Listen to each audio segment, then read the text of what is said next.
So there's so many fun hacks around Dollar Tree vases. I actually saw this hack on TikTok. If you guys aren't following me on TikTok, you really should. I post fun videos of all my DIY projects.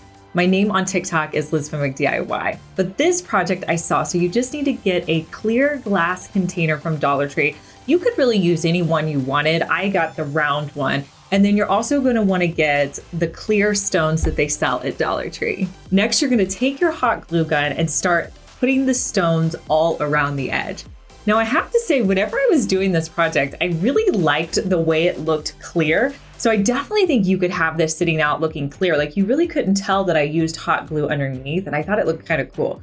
But in the end, I decided to go ahead and add some spray paint to it. So I used 2 coats of a matte Rust-Oleum spray paint, and I spray painted one side, let it dry, and flipped it over into the other side. You could put any plant in here. I added in a succulent that I had from Dollar Tree.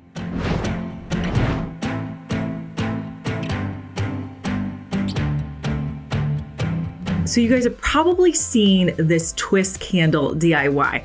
And it just looks so fun. Like those are the DIYs I love. I love the ones that just look fun and you're like, ooh, I can't wait to make that. So I knew I had to recreate these. So I went to Hobby Lobby and I got some tapered candles. The reason I bought them at Hobby Lobby is because I wanted them to be colored. If you wanted some basic ones, you could get them that were white. You could get them at Dollar Tree.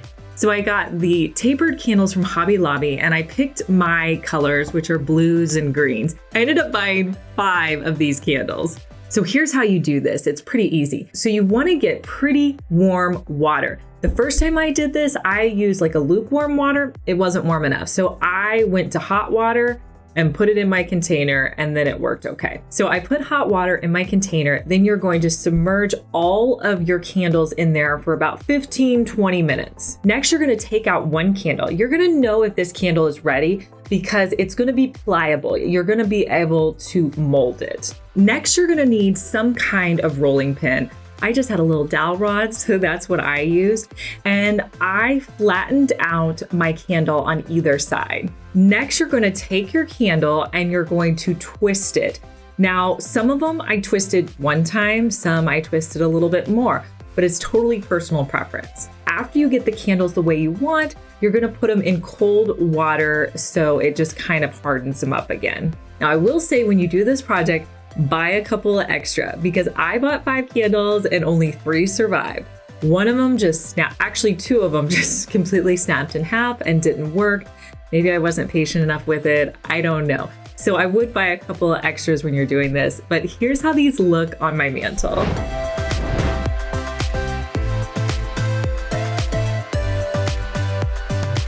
Rattan and yarn mirrors are really popular right now. So I wanted to recreate one for you guys. So I grabbed an 8x10 mirror at IKEA. I also grabbed some cardboard. I had this left over from a Dollar Tree project. And I'm gonna start by using my mat to kind of draw out straight lines around my mirror. I want about maybe 1.5 inches on each side of my mirror. Next, I'm gonna come in with my rotary cutter and cut straight lines to make my cardboard nice and straight. Then I'm going to hot glue the mirror to the center of my cardboard.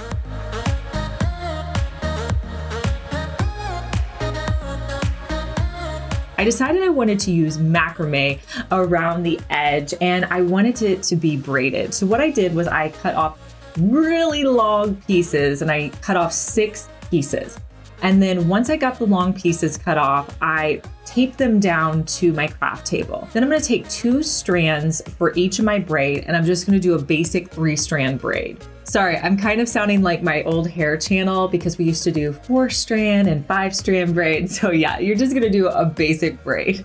Now I braided all the way to the end. So I had this like big long braid. Now I don't know how, but somehow I made this magically be the perfect size. I was thinking I was gonna have to add additional, but I don't know. Somehow it was the perfect size. So at the top where I had taped it down, I hot glued those pieces together and cut off the excess.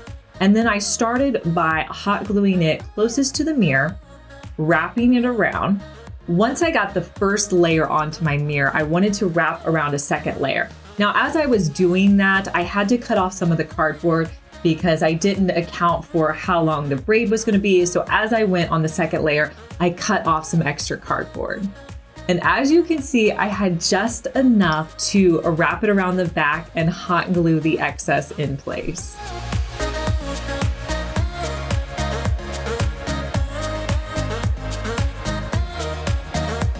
And here's a look at how this cute little mirror turned out.